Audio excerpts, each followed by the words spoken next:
اب میرے بھائیو ایک خاص آیت آ رہی ہے جس کے اوپر میں کئی دفعہ مختلف لیکچرز کے اندر بول چکا ہوں۔ یہودیوں کی ایک خاص روش تھی کہ وہ الفاظ کو بگاڑا کرتے تھے، یہ ان کی مینٹیلٹی تھی۔ بنو اسرائیل کے پیغمبر جن کو وہ مانتے بھی تھے ان کے ساتھ بھی انہوں نے یہ کیا۔ حکم ہوا کہ جب تم نے یروشلم فتح ہوگا اور تم نے وہ اس شہر کے دروازے سے انٹر ہونا ہے، اریحا شہر جیریکو، تو حطۃ کہتے ہوئے داخل ہونا ہے، تو اللہ تعالیٰ تمہاری غلطیوں کو معاف کر دے گا۔ انہوں نے حنطۃ کہنا شروع کر دیا کہ ہمیں گندم چاہیے۔ اب یہی یہودی تھے جو اس وقت وقتی طور پہ صحابہ کرام کے روب کی وجہ سے دب کے اسلام قبول کر لیا، اندر سے وہ کافر ہی تھے۔ نبی علیہ السلام کی مجالس میں بیٹھتے تھے اور پھپتیاں بھی کستے تھے، اور آپ صلی اللہ علیہ وآلہ وسلم کی گفتگو کا مذاق بھی اڑاتے تھے۔ ٹولیوں کی شکل میں بیٹھ جاتے تھے نا، اب سینکڑوں بندے بیٹھے ہوئے ہیں اور اس میں چھوٹی چھوٹی ٹولیاں ہیں، تو آپس میں وہ ساتھ جگتے بھی مارتے رہتے تھے۔ نبی علیہ السلام کی بات ہو رہی ہوتی تھی نا تو وہ جگت مارتے تھے، اور جب کوئی اہل ایمان میں سے سن لیتا تھا ایسی بات اور وہ کہتے تھے یہ کیا کر رہے ہو، تو وہ کہتے تھے اپنے کانوں کا علاج کرواؤ، ہم نے یہ تو نہیں، ہم نے تو یہ کہا ہے،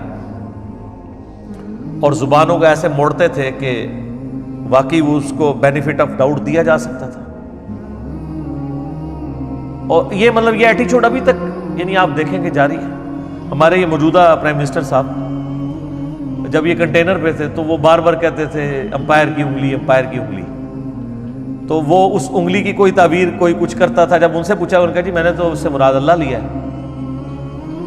تو یعنی اب اپنے آپ کو بچانے کی خاطر انسان اللہ اور رسول کو بھی ڈالنا شروع کر دے۔ ان کو پتہ ہے انہوں نے کیا کیا، اور پوری قوم کو پتہ ہے کہ اس وقت کیا کر رہے تھے، لیکن کم از کم اس سوال کو ویل لیفٹ کر دیتے۔ اللہ کو بیچ میں کیوں ڈالا کہ میں اس سے مراد اللہ لے رہا تھا؟ اللہ پہ جھوٹ باندھا، ان کو تو پتا تھا کہ وہ نہیں لے رہے تھے۔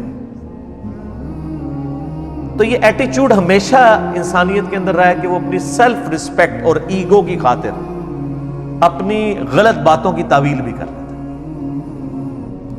تو مسلمانوں کے بھی یہی حال ہے۔ اگر یہ یہودیوں کی آپ عادتیں پڑھ رہے ہیں تو یہ کام مسلمان بھی کر رہے ہیں۔ قرآن میں آیا کہو سمعنا و اطعنا، ہم نے سنا اور اطاعت اختیار کی۔ تو اب طا جو ہے وہ ذرا موٹی کر کے بولی جاتی ہے عربی میں، تو وہ پھر جگت مارتے تھے نا۔ جب آیت نازل ہوئی ہے تو کہتے تھے سمعنا و عصینا، ہم نے سنا اور نافرمانی کی۔ عصینا کہتے ہیں نافرمانی کو۔ اب کسی اور نے پاس سن لیا کہ کیا بکواس کر رہے ہو، کفر بول رہے ہو، تو کہا کہ نہیں ہم نے تو اطعنا کہا ہے، تمہیں سننے میں خرابی لگی ہے۔ اس وقت تو کوئی ریکارڈنگ نہیں کر سکتا تھا نا کہ ریکارڈنگ کر کے سنا لیتا، کوئی خفیہ کیمرہ نہیں تھا۔ یہاں پہ بھی وہ کیا کرتے تھے، سورہ البقرہ کی آیت نمبر 104 میں آ رہا ہے، صحابہ کرام کی عادت تھی کہ وہ نبی علیہ السلام سے جب دین سیکھ رہے ہوتے تھے تو کوئی بات سمجھ نہیں آتی تھی تو وہ یہ کہتے تھے، ان کا تقیہ کلام تھا، راعینا یا رسول اللہ، یا رسول اللہ ہماری رعایت فرمائے، یعنی بات کو ریپیٹ کر دیں، ہمیں بات سمجھ نہیں آئی۔ اب یہ بالکل معقول لفظ تھا، وہاں پہ ریناؤن تھا۔ اب یہودیوں کو چونکہ وہ جگت باز تھے، وہ جگت تو فوراً پکڑتے تھے، جس طرح ہمارے فیصلہ بادیے پکڑ لیتے ہیں، کیا کی بات کو کیا بنا دیتے ہیں۔ تو انہوں نے نا رائینا کہنا شروع کر دیا، یعنی صحابہ کہہ رہے ہیں رائینا یا رسول اللہ، تو وہ اپنی ٹولی میں بیٹھے ہوئے ہیں اب اسی جگہ ہی پہ، اور رائینا راعینا۔ اب راعینا کا مطلب بنتا ہے اے ہمارے چرواہے۔ ایک تھوڑا سا اس لفظ کو کھینچنے کی وجہ سے مطلب دوسری طرف چلا جاتا ہے۔ اب صحابہ کرام تو نعوذ باللہ نبی علیہ السلام کے لیے اپنی جانیں دینے کے لیے تیار تھے، وہ کب آپ علیہ السلام کے لیے اس طرح یہ لفظ استعمال کر سکتے تھے؟ حالانکہ آپ علیہ السلام نے یعنی بکریاں چرائی ہیں اور اس کے عوض معاوضہ بھی لیا ہے۔ آپ کا بچپن بڑا یعنی ایک ٹف ماحول میں گزرا ہے، اور تمام انبیاء کو اللہ تعالیٰ پریکٹس کرواتا ہے۔ لیکن یہودی جو ہے وہ کسی اور سینس میں اس کو کہہ رہے ہوتے تھے، بدتمیزی کے لیے، آپ کو ڈس آنر دینے کے لیے، نعوذ باللہ۔ تو اللہ تعالیٰ کو چونکہ یہ بات اللہ کو تو پتا تھا یہ کیا کر رہے ہیں، تو اللہ تعالیٰ نے صحابہ کرام کو کہا کہ اے اہل ایمان تم اس لفظ کو ہی چھوڑ دو جس کو یہودی بگاڑتے ہیں۔ تو وہ آیت ہے اب یہ سورۃ البقرہ آیت نمبر 104، یا ایھا الذین آمنوا لا تقولوا راعنا، اے ایمان والو مت کہا کرو راعینا وقولوا انظرنا، بلکہ کہا کرو یا رسول اللہ ہمارا انتظار کر لیں، نظر رحمت فرمائے، تھوڑی دیر کے لیے انتظار کر کے اس بات کو ریپیٹ کر دیں، یعنی ایک ایکویلنٹ ورڈ دے دیا راعینا کی بجائے انظرنا۔ واسمعوا، اور بات غور سے سنا کرو، یعنی نوبت ہی نہ آئے دوبارہ پوچھنے کی۔ ایک تو آپ علیہ السلام بولتے بھی بہت آہستہ تھے نا، آواز بھی کم تھی اور بولنے کی رفتار بھی کم تھی۔ بخاری مسلم میں آتا ہے کہ اما عائشہ کہتی ہیں کہ ایک عام آدمی آپ علیہ السلام کے الفاظ گن بھی سکتا تھا، آپ علیہ السلام اس طرح آہستہ آہستہ بولتے تھے جب تعلیم دی جا رہی ہوتی۔ آپ دیکھیں نا، اب اس وقت قرآن کلاس میں جو میری ٹون ہے اور یہی ٹون جب مجلس میں جائے گی تو آپ کو فرق نظر آئے گا، کیونکہ وہاں کوشچننگ ہو رہی ہوتی ہے ون ٹو ون، اس کا ڈیکورم ڈیفرنٹ ہوتا ہے۔ لیکن درس و تدریس کا ڈیکورم یہی ہوتا ہے کہ آہستہ آہستہ ٹھہر ٹھہر کے بات کو سمجھانا، اور سوال و جواب کا کانٹیکسٹ وہی ہوتا ہے۔ یہ دونوں چیزوں کو مکس نہیں کرنا چاہیے۔ یہ اسی طریقے سے ہے کہ ایک بندہ وہ بریانی کو اور مرغ پلاؤ کو ایک سمجھنا شروع کر دے، وہ دونوں کا ٹیسٹ ڈیفرنٹ ہے۔ مرغ پلاؤ میں بریانی مسالہ نہیں ڈال سکتا اور بریانی بغیر بریانی مسالے کے نہیں بن سکتی۔ تو آپ علیہ السلام کی جو عام گفتگو تھی وہ بڑی آہستہ دھیمی اور یہ ہوتی تھی، لیکن جب آپ تقریر کر رہے ہوتے تھے نا ممبر پہ، وہ تو مسلم شریف کے الفاظ ہیں، آنکھیں سرخ ہو جاتی، آواز بلند ہو جاتی، گویا کہ آپ علیہ السلام ایک جرنیل کی مانند اپنے آڈینس کو ڈرا رہے ہوتے قیامت کے دن سے۔ صحیح مسلم 2005 نمبر حدیث ہے، اور اس میں الفاظ ہیں غصے میں اضافہ ہو جاتا، یعنی جلال کے اندر آپ علیہ السلام کا جو سٹائل تھا بولنے کا بڑا جلالی ہوتا تھا۔ یہ جو آج کے واعظین ہیں وہ کہتے ہیں میٹھا بولیں میٹھا بولیں، یہ میٹھا سٹائل نبی علیہ السلام کا نہیں تھا۔ وہ عام مجلس میں گفتگو میں ایسا ہوتا تھا، لیکن جب آپ تقریر کے لیے ڈیکورم سے ہوتے تھے، پھر پگڑی بھی آپ باندھتے تھے۔ پگڑی ایک پروٹوکول ہوتا ہے، تو ایک خاص سٹائل میں گفتگو ہوتی تھی۔ تو کہا گیا کہو انظرنا، یا رسول اللہ انتظار کریں، واسمعوا، پہلے ہی بات غور سے سن لیا کرو تاکہ دوبارہ نوبت ہی نہ آئے۔ یار کیا انداز محبت ہے اپنے محبوب کے ساتھ صلی اللہ علیہ وسلم۔ صحابہ کرام کو الٹرنیٹو بھی دیا جا رہا ہے اور ساتھ ہلکی سی ڈانٹ بھی پلائی جا رہی ہے کہ پہلے کیوں نہیں کان کھول کے سنتے ہو، ضرورت ہی نہ پوے بار بار۔ واسمعوا وللکافرین عذاب علیم، اور کافروں کے لیے دردناک عذاب ہے جو تلے ہوئے ہیں نبی علیہ السلام کی توہین کے اوپر۔ اچھا، اب یہاں کافر سے مراد وہ کافر ہیں جو قانوناً مسلمان تھے لیکن اندر سے منافق تھے، اور قرآن میں منافقین کو بھی یا ایھا الذین آمنوا کہہ کے کہا گیا، کیونکہ قانوناً وہ مسلمان تھے۔ اور منافقین کا بھی جو بعد میں بھی پتہ چلا، تو ایک عبداللہ ابن ابی ہے جس کا مین پتہ ہے، باقیوں کے تو نام حذیفہ ابن یمان کو نبی علیہ السلام نے بتائے ہیں، باقیوں کو تو پتہ بھی نہیں تھا، نمازیں بھی پڑھتے تھے، تکبیر اولیٰ سے پڑھتے تھے۔ مسلم شریف میں حدیث ہے، عبداللہ ابن مسعود کہتے ہیں کہ نبی علیہ السلام کے زمانے میں اگر کوئی بیمار ہو کے اتنا لاغر ہو جاتا کہ وہ دو بندوں کے سہارے مسجد میں آتا، تو وہ دو بندوں کے سہارے ہی آتا تھا کہ کہیں اسے منافق نہ سمجھ لیا جائے۔ یعنی منافق بھی اتنے پکے نمازی تھے کہ وہ بھی مسجد میں ہی نماز پڑھتے تھے۔ پاکستان میں مسلمان ہونے کے لیے نماز کوئی ضروری نہیں ہے، لیکن ریاست مدینہ جو اوریجنل تھی اس میں نماز اتنی ضروری تھی کہ اگر آپ نماز نہیں پڑھیں گے تو آپ مسلمان نہیں ہیں۔ یہ فرق میں آپ کو بتا رہا ہوں۔ تو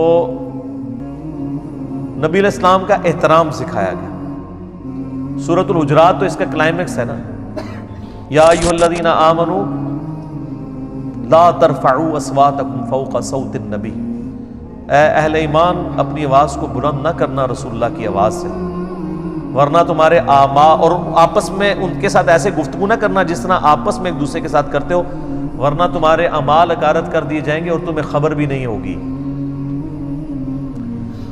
یعنی اتنا بڑا یہ جرم ہے کہ توبہ کی توفیق بھی نہیں ملے گی، پتہ ہی نہیں چلے گا۔ اب اعمال اکارت ہو جائے اور پتہ بھی نہ چلے کسی کو تو اس نے توبہ کہاں سے کرنی ہے۔ اور صحیح بخاری میں یہ آیت نازل ہوئی تھی حضرت ابو بکر و عمر کے بارے میں، عام بندوں کے بارے میں نہیں۔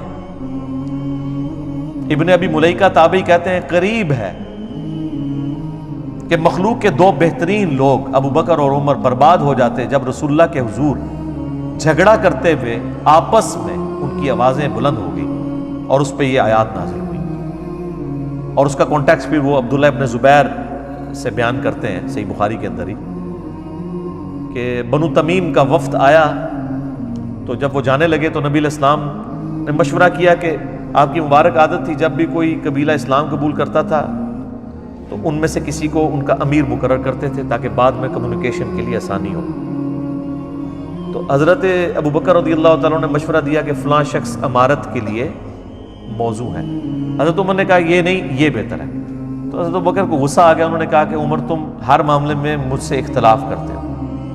اب نبی علیہ السلام تو بیچ میں کہیں ہے نہیں تھے، یہ آپس میں ڈسکشن کر رہے تھے اور اس میں تلخ کلامی ہوئی، آواز بلند ہو گئی.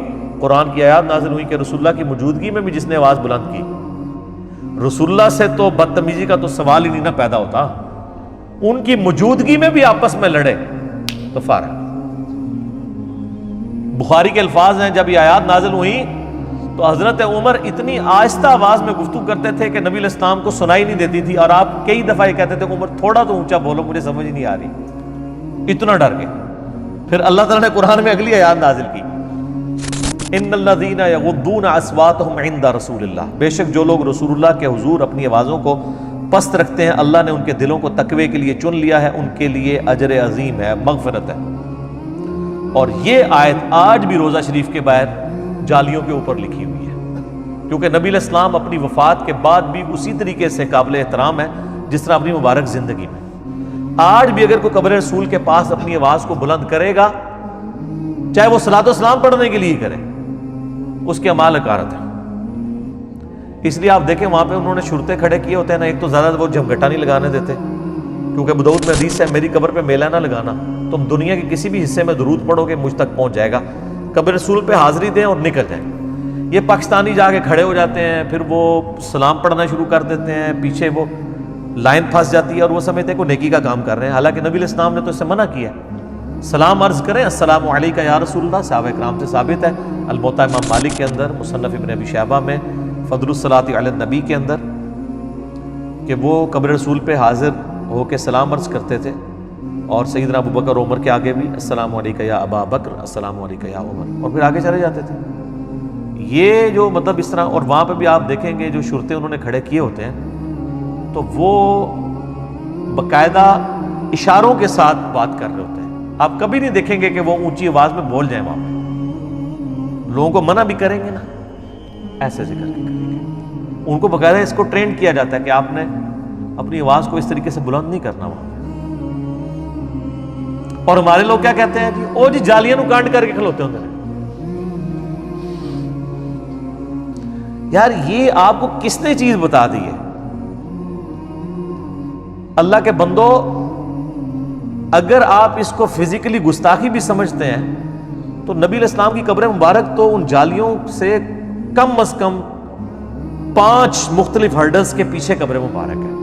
یہ جو لوگ قبر مبارک کے لیے جاتے بھی ہیں نا زیارت کے لیے، وہ قبر تک کوئی بھی نہیں پہنچتا. قبر تو حضرت عمر بن عبدالعزیز کے دور کے اندر اس کو سکیور کر دیا گیا. وہ ایک ڈیٹیل یعنی ہے، وہ حجرہ عائشہ کی دیوار گر گئی تھی، صحیح بخاری کے اندر آتا ہے. یہ نور الدین زنگی والا واقعہ تو کہانی بنایا میں نے انہوں نے. تو ایک انگلی کے برابر موٹائی کی کوئی چیز ہو تو وہ سترا ہوتا ہے. اگر آپ سترا اپنے سامنے رکھ لیں 1 فٹ 1.5 فٹ اونچا اور 1 انگلی جتنا موٹا، تو آپ تو نمازی کے آگے سے بھی گزر سکتے ہیں کیونکہ نمازی کے آگے سے گزرنا وہ شمار نہیں ہوتا سترے کی پرلی طرف سے گزرے.